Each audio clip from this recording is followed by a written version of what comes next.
여자는 아버지가 될 수가 없고 남자는 어머니가 될 수가 없습니다. 근데 요즘은 그렇게 하려고 하니까 이게 진짜 문제인 거죠. 오늘 우리가 마더스데이, 또 우리 한국 교회로 하면 어버이 주일로 지키는 날입니다.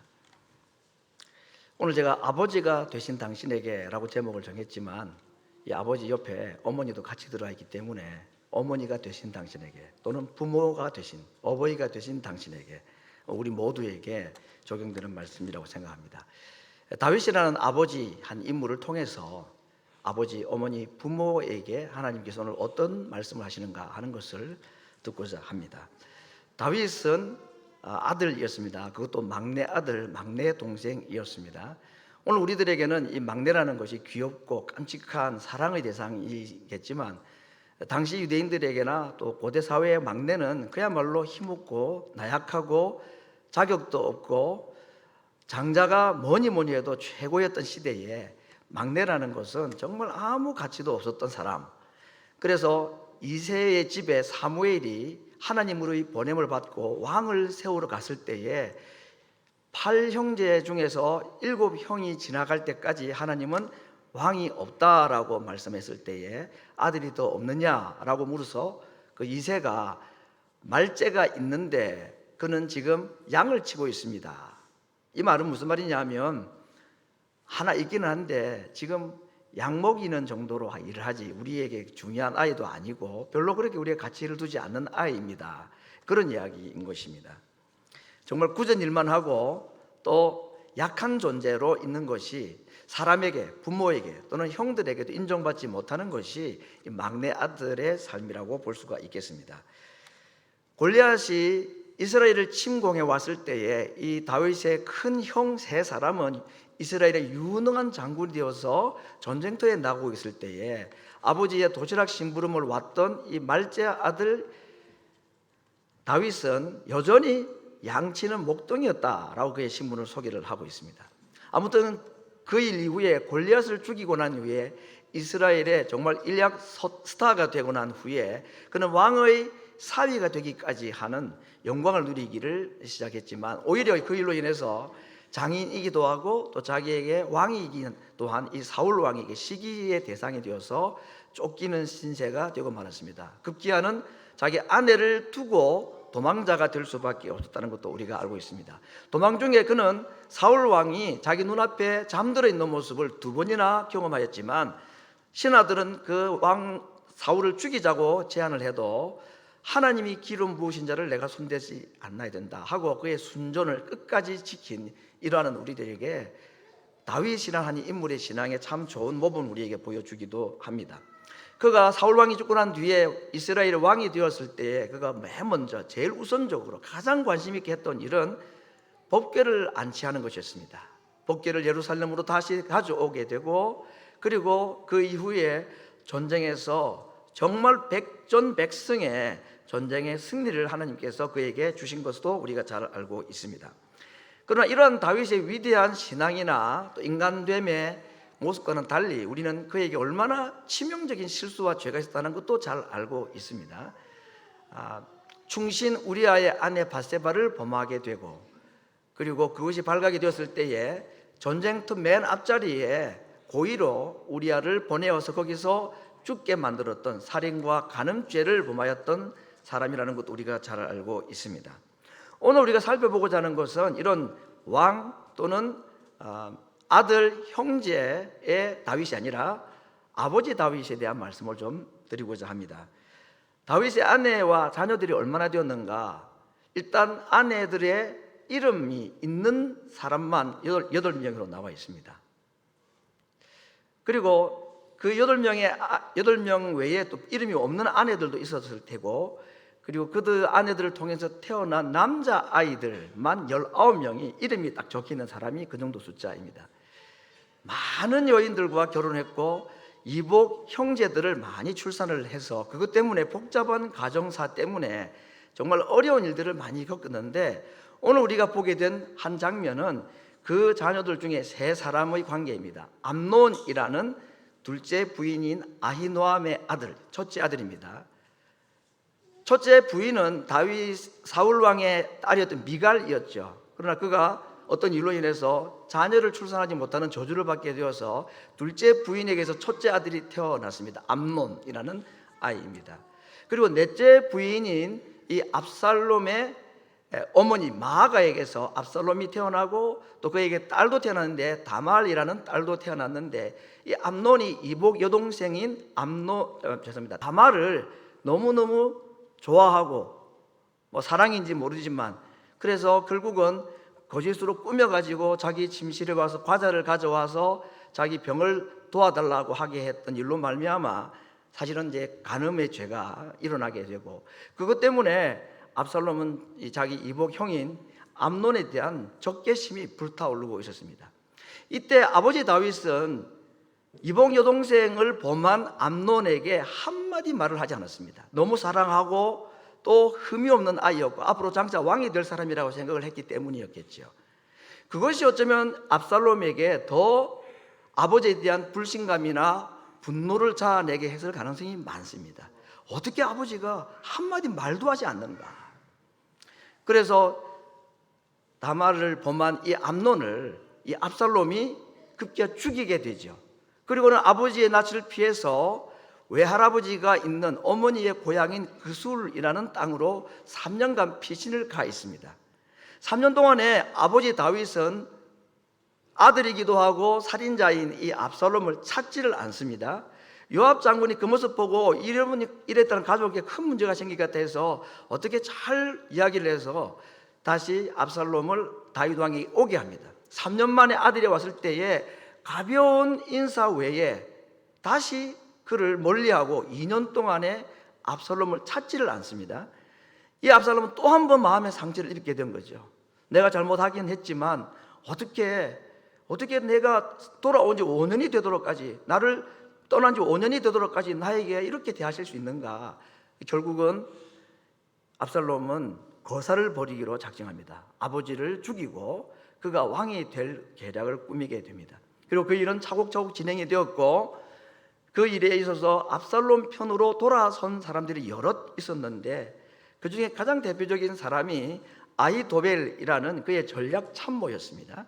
이 아히도벨의 전략은 하나님께로부터 받은 것이나 다름이 없다고 할 만큼 뛰어난 전략이었고, 그래서 다윗의 믿음도 전쟁에 이기고 승리하는 데 큰 몫을 했지만 이 아히도벨의 전략 또한 다윗의 전쟁 승리에 큰 기여를 했던 그 사람이 압살롬에게로 마음을 돌이킵니다. 그렇게 된 이유도 오늘은 주제가 아니기 때문에 말씀을 드리지 않습니다만은 아무튼 참 재미있는 또 일화가 또 숨어있는 비하인드 스토리도 있기도 한 것 같습니다. 그리고는 더 결정적으로는 자기 아들이 자기를 배신을 하게 되는 겁니다. 아들에게 쫓겨가는 다윗의 모습을 성경은 사무엘하 15장 30절에서 이렇게 표현을 하고 있습니다. 다윗이 감난산 길로 올라갈 때에 머리를 가리우고 맨발로 울며 행하고 저와 함께 가는 백성들도 각각 그 머리를 가리우고 울며 올라가더라 그랬습니다. 맨발로 얼굴을 가리고 도망가는 이 아버지, 그를 따라가는 사람은 600명이라고 이름 없는 이 군사들의 숫자를 600이라고 정해놓았습니다. 다윗에게 600명 군사라는 것은 굉장히 의미 있습니다. 왜냐하면 그가 사울에게 쫓겨서 도망을 다닐 때에 억울한 자, 가난한 자, 눌린 자들이 다윗에게 온 사람들이 400명이 모였다고 그랬고, 잠시 후에 그 400명 군대는 600명으로 자랐다. 사실 다윗의 첫 번째 군대라고 할 수 있는 인원의 숫자가 600이라는 숫자입니다. 근데 그가 왕이 되고 난 뒤에 나라를 크게 일구었지만 아들에게 쫓겨가서 마지막 남은 군사가 자기가 왕국을 시작할 때 있었던 600명으로 밖에 남지 않았다 하는 대치적인 의미를 가지고 600이라는 숫자를 굳이 기록을 한 것을 볼 수가 있습니다. 여러분, 인생 사시면서 가장 힘들었던 때가 언제였습니까? 있을 것입니다. 정말 힘들고 고통스러운 때가 우리에게 다 있어 왔는데, 글쎄요, 다윗의 경우를 보아도 그렇고 또 우리 인생살이를 볼 때에 가장 힘든 것은 믿었던 사람에게 배신당할 때 당하는 고통이 제일 힘들지 않을까 생각합니다. 다윗이 사울왕에게 쫓겨다닐 때는 힘이 들었지만 그렇게 억울하고 힘들고 고통스러워지는 않을 겁니다. 그러나 아히도벨의 배신, 심지어는 자기 아들이 자기를 죽이려 하고 왕권을 찬탈해 가고자 할 때 그 배신감은 경험해보지 않은 사람은 짐작도 못할 만큼 큰 고통이 아닐 수가 없겠죠. 오늘 볼 내용들은 그 이후에 압살롬에게 쫓겨나간 이후에 이제 어떻게 되는가 다 간단하게 생략해서 이렇게 한번 정리를 하겠습니다. 아히도벨이 다윗을 배신하고 압살롬의 전략 참모가 되었을 때에, 그 얘기를 들었을 때에 다윗이 간단한 기도 한 문장을 엎조리는데 뭐라고 기도하느냐? 아히도벨의 모략을 어리석게 하옵소서.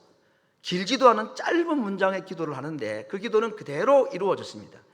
압살롬이 다윗을 공격하기 위해서 먼저 최고의 지략가였던 이 아히도벨에게 전략을 구합니다. 그럴 때 아히도벨이 어떤 전략을 내세우느냐? 오늘 밤 당장 각 지파에 1000명씩 12,000명 군사를 보내어서, 당신은 가지 마시고 12,000명을 보내어서 공격을 하면 600명 군대는 다윗을 두고 도망을 가게 될 겁니다. 그러면 다윗만 죽이고 600명은 데리고 오면 그 600명은 당신의 충성스러운 신하가 될 것입니다. 정말 대단한 지략입니다.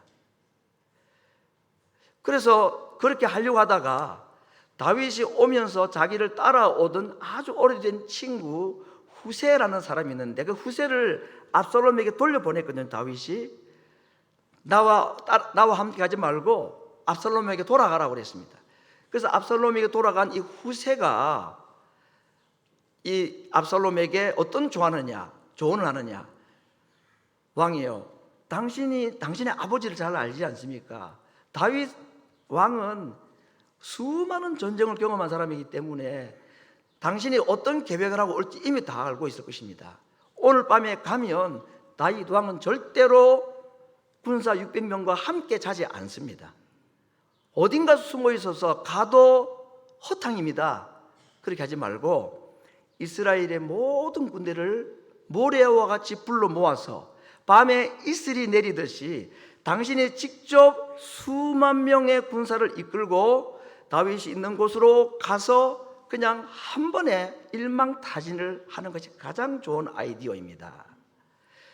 전혀 다른 전략을 내세웠습니다. 누구의 말을 들을 것인가? 아히도벨의 묘략을 하나님께서 어리석게 하셔서 후세의 아이디어를 압살롬이 채택을 합니다. 군사를 불러 모으는데 벌써 며칠간 시간이 걸렸겠죠. 그러는 사이에 다윗은 조금 더 먼 곳으로 안전한 곳에 피신을 가도록 한 것이 후세의 전략이었던 것입니다. 결과적으로 이 전쟁이 어떻게 끝나는지 우리는 잘 알고 있습니다. 압살롬이 노새를 타고 가다가 그 머리채가 나무가지에 걸려서 대롱대롱 달려 있는 것을 이 다윗의 신하 한 명이, 군사 한 명이 보고 요압 장군에게 와서 보고합니다. 압살롬이 지금 머리채가 나무에 걸려가지고 대롱대롱 달려 있습니다. 요압이 말하기를, 그래 그걸 보고 그냥 왔냐? 그냥 왔죠. 왕이 절대로 압살롬을 죽이지 말라고 명령하지 않았습니까? 나는 내 손으로 왕의 명령을 어기고 압살롬을 죽일 수가 없어서 그냥 왔습니다. 요압이 정말 당신은 바보 같은 일을 했다 하고 자기가 가서 그 압살롬을 찔러 죽이게 됩니다. 그러고 난 뒤에 두 사람이 다윗 왕에게 보고를 하는데 첫 번째 보고자가 사독이라는 제사장의 아들 아히마스가 와서 보고합니다. 왕이여, 하나님께서 당신의 원수를 갚으셨습니다. 당신에게 승리를 주셨습니다. 라고 전쟁 승리 소식을 전했을 때에 다윗의 첫 번째 질문은 압살롬이 살았느냐라는 것이었습니다. 아히마스는 압살롬이 죽었다는 것을 이미 알았지만 그 말을 전했다가는 이 왕이 상심할 것 같아서 제가 무슨 큰 소동이 일어나는 소리는 들었지만 압살롬이 살았는지 죽었는지는 저도 잘 알지 못합니다 라고 보고를 마치고 난 다음에 구스라는 지역에, 지금 에티오피아에 해당되는 그 지역 출신 한 사람이 다윗 왕에게 다시 와서 보고합니다. 자랑하듯이, 왕이여, 당신을 대적하는 사람들은 바로 그 소년 압살롬과 같이 다 되기를 원합니다. 죽었다 그 말이죠. 그때 오늘 이 두 번째 보고를 들은 아들의 죽음 이야기를 들었던 아버지 다윗의 이야기가 오늘 읽었던 18장 33절 말씀입니다. 18장 33절. 왕의 마음이 심히 아파 문으로 올라가서 우니라. 저가 올라갈 때에 말하기를 내 아들 압살롬아, 내 아들 압살롬아, 내가 너를 대신하여 죽었다면 압살롬 내 아들아, 내 아들아, 내 아들이라는 말을 5번씩 반복하고 그 아들의 죽음을 그렇게 슬퍼한 것입니다. 이건 아버지 마음이죠. 우리는 오늘 이 다윗의 슬퍼하는 장면을 통해서 하나님의 마음을 한번 보게 됩니다.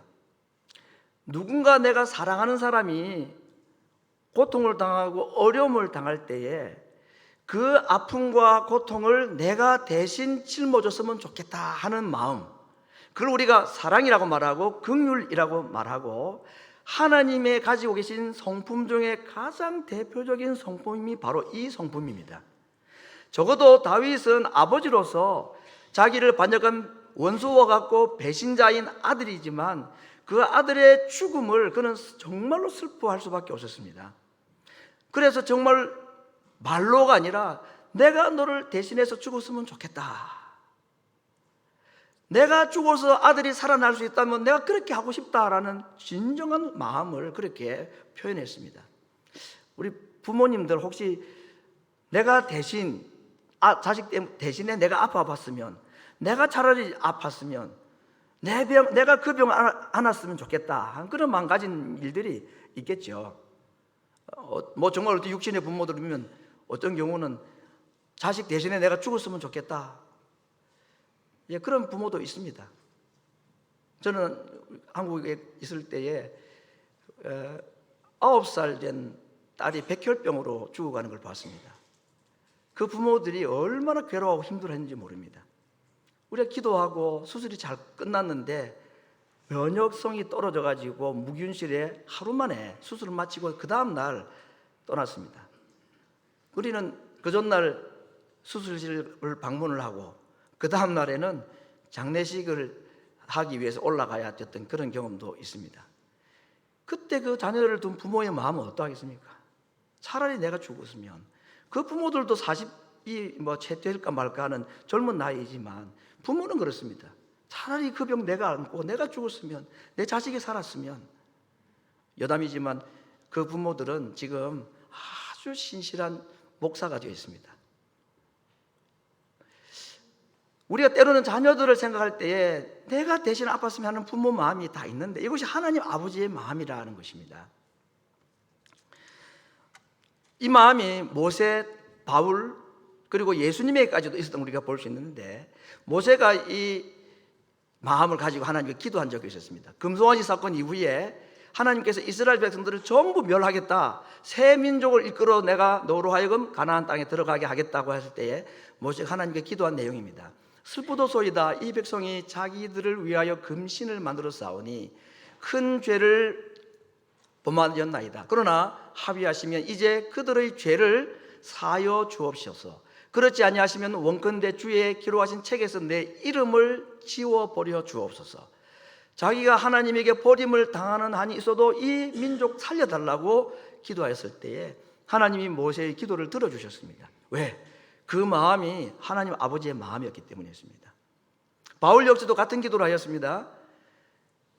자기 민족 이스라엘을 위하여서 내 이름이 당신의 생명책에서 지워지는 한이 있어도, 내가 하나님께 저주를 받아 그리스도에게 끊어지는 한이 있더라도 우리 백성 이 이스라엘 유대인들이 하나님께 돌아오게 해달라고 바울도 그렇게 간절하게 기도하였고, 다윗의 후손으로 오신 예수님도 십자가 위에서 아버지여 저희를 사하여 주옵소서, 자기 하는 것을 알지 못함이니이다.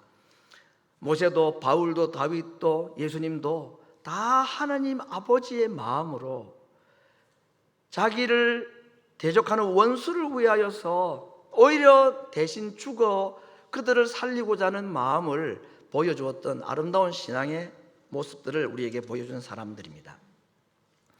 어제 우리 한국학교 종강식을 했는데 그때 어린이들에게 제가 설교를 이제 했었습니다. 제가 아이들에게 물어봤습니다. 내일이 이제 마더스데이인데 엄마를 위해서 뭔가 큰 이벤트를 준비한 게 있느냐고 하니까 어떤 애는 내일 아침에 자기가 식사를 만들겠대요. 아침 식사를 엄마를 위해서.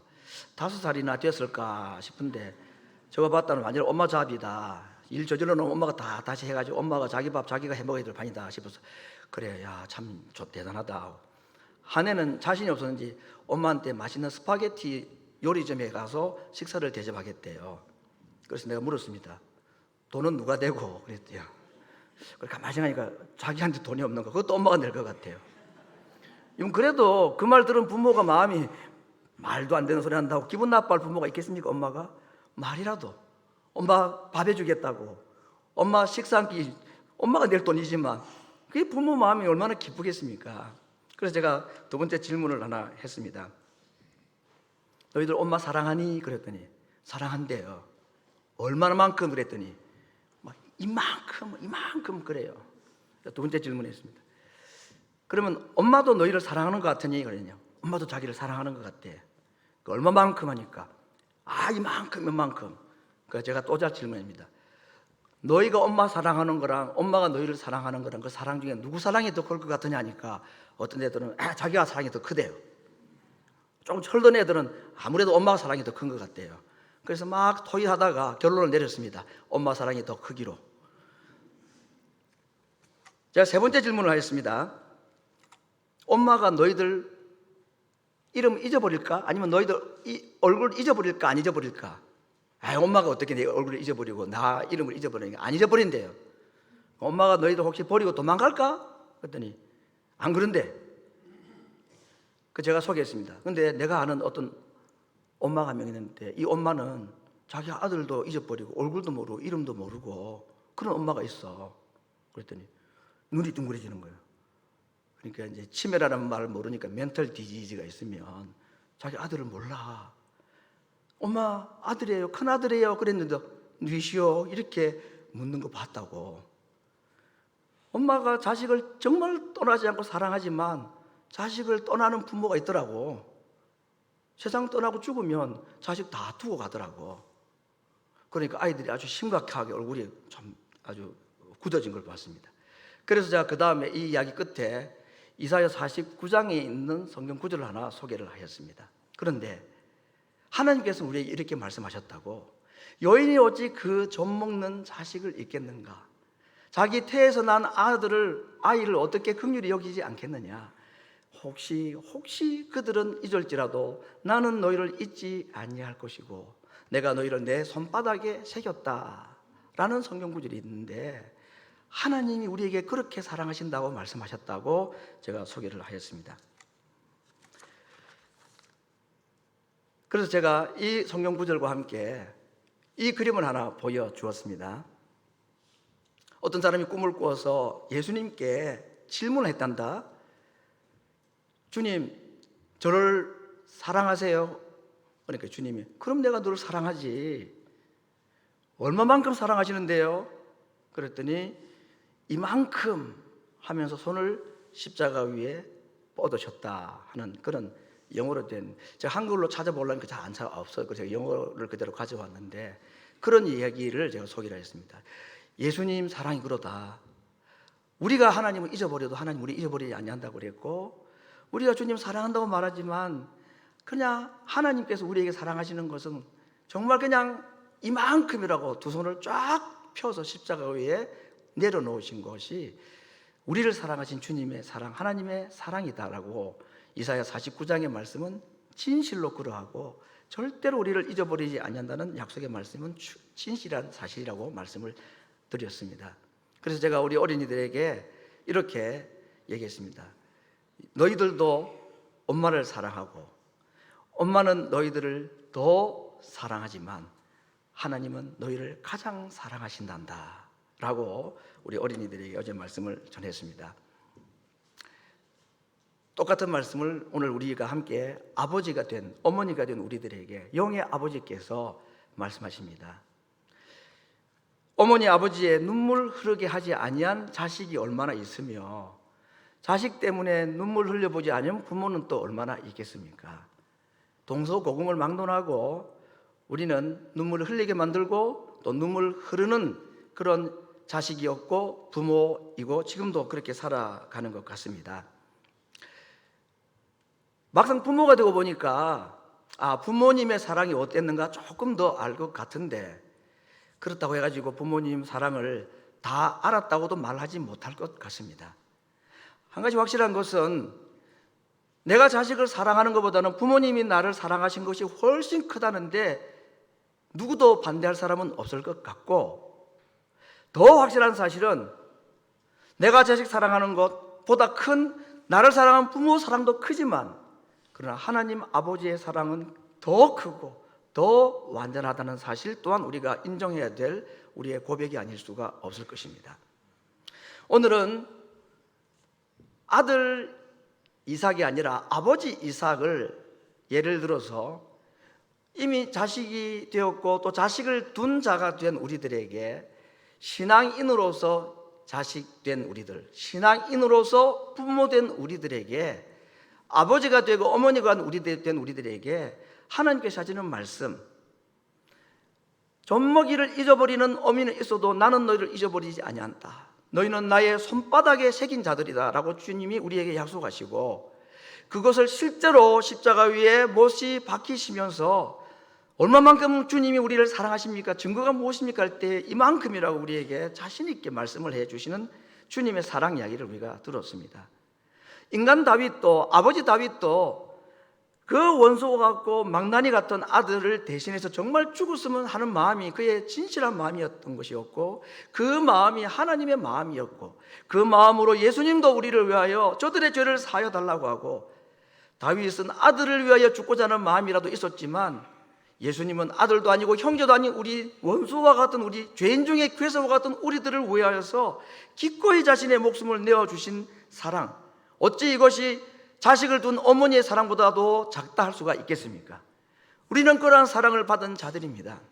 오늘 찬송가 찬양도 그랬고 우리 조장로님 기도도 그랬고, 결국 우리는 자녀들에게 하나님의 사랑을 보여줄 수 있는 통로가 되어야 되는 것이고, 우리가 자식을 끔찍히 위하고 사랑을 하지만 고슴도치가 하는 사랑이 아니라 하나님 아버지의 사랑을 깨달은 자로서 자식에게 참 사랑이 어떤 것인지를 보여주는 것. 그렇게 해서 아이들이 하나님을 보지 못하고 하나님의 사랑이 무엇인지 책으로 읽고 글로 읽어서 별로 느낌이 없을 때에 우리 부모들이 그들에게 보여주는 다윗 아버지의 사랑보다 더 큰 사랑, 그 사랑을 아이들이 우리를 통해서 하나님의 사랑이 이런 것이구나 라고 깨닫게 한다면 우리는 부모 노릇 참 그대로 잘하다가 간 사람이 아닐까 생각이 됩니다. 아무리 자녀들을 위해서 좋은 것을 하고 사랑을 베풀었다 할지라도 우리를 통해서 하나님의 사랑이 어떤 것인지를 아이들이 보지 못한다면 그냥 우리는 고슴도치의 사랑 정도밖에 못한 자들이 아닐까 생각합니다. 하나님 사랑이 무엇입니까? 도무지 사랑할 수 없을 때, 도무지 용서할 수 없을 때, 그때도 사랑하고 정말로 내 마음에서 하나님의 사랑을 아이들에게 보여주고자 하는 육신의 아버지의 마음, 어머니의 마음, 모성에 부성해 가지고는 절대로 우리 아이들이 하나님의 사랑을 볼 수가 없습니다. 그 이상의 사랑. 그러니 누가, 어떤 부모가 그 하나님의 사랑을 자녀들에게 보여주고 그 자녀들이 우리를 통해서 하나님의 사랑을 볼 수가 있겠습니까? 하나님의 사랑을 깨달은 자만, 그 사랑 아는 사람만, 그 사랑 받은 사람만 그 사랑 할 수 있는 것입니다. 오늘 아침에는 우리가 부모로서, 자녀로서, 육신의 부모님이 땅에 계시기도 하고 계시지 않는 분도 계십니다만은, 오늘 아침에는 부모인 우리들이 어떤 모습으로, 또는 자식인 우리들이 부모님께 어떤 모습으로 살아왔는지, 또 어떻게 해야 됐었는지를 돌아보는 시간이 되었으면 좋겠습니다. 오늘 다윗과 압살롬의 관계를 우리가 잠시 살펴보았습니다. 압살롬은 아버지 다윗에게 보이지 않는 상처를 입은 자입니다. 물론 이복형이지만 복수심에 동생 복수한다고 형을 살해한 이 압살롬 역시도 아버지의 마음에 상처를 얼마나 입혔겠습니까? 우리 자녀들 가운데 그런 살인극이 일어난다면 그 무슨 수로 부모에게 변명을 할 수가 없겠죠. 그렇게 볼 때에 이 압살롬도 아버지 다윗에게는 가해자이기도 하고 또 반대인 경우도 똑같이 성립이 되는데, 아버지 다윗이 그때 암논을 꾸지람 말만 해줬어도, 또는 암논을 죽인 이 압살롬을 한번 품어주었으면, 3년이 족한데 3년 뒤에 돌아왔을 때 그냥 용서하고 품어주었더라면 이런 일이 일어났을까 하는 생각도 한번 해보는 겁니다. 오늘 아침에 우리가 함께 기도를 하면서 어버이 주일, 어머니 주일을 지내면서 함께 육신의 부모님과 함께 생각하면서 기도했으면 좋겠습니다. 이 땅에 안 계신 육신의 부모님이랄지라도 이 시간 육신의 부모님을 대하여 생각할 때 두 가지의 기도 제목을 가지고 기도하기를 원합니다. 이 땅에 이미 안 계시지만 자식으로서는 얼마만큼 잘해야 부모님을 효도했다고, 후회 없다고 할 수 있겠습니까? 그럴 사람은 아무도 없겠죠. 이 시간 우리가 부모님 앞에서 참 최선을 다하여서 효도하지 못한 것을 아쉬워하고 또 하나님께 회개도 하는 시간을 가지기를 원합니다. 반대로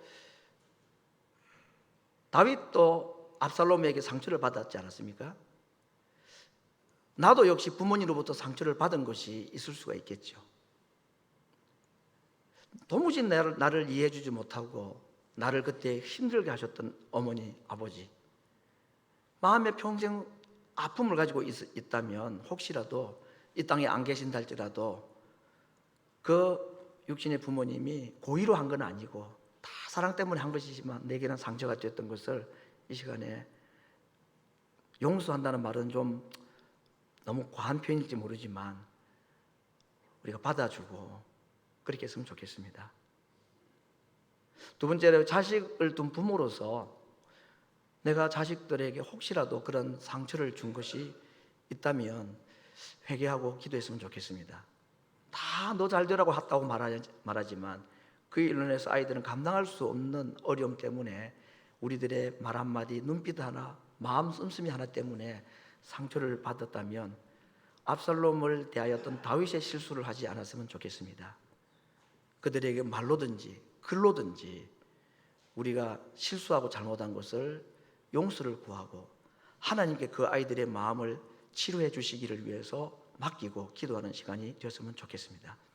마지막으로는 우리의 삶을 통해서 우리 자녀들이 하나님 아버지를 볼 수 있고 하나님의 사랑을 볼 수 있는 축복의 통로, 또 하나님의 형상, 하나님을 보여주는 자로 살아갈 수 있는 부모가 될 수 있도록 위해서 이 시간 이런 세 가지 제목으로 우리 육신의 부모님, 자녀들을 돌아보면서 영의 아버지께 함께 기도하겠습니다.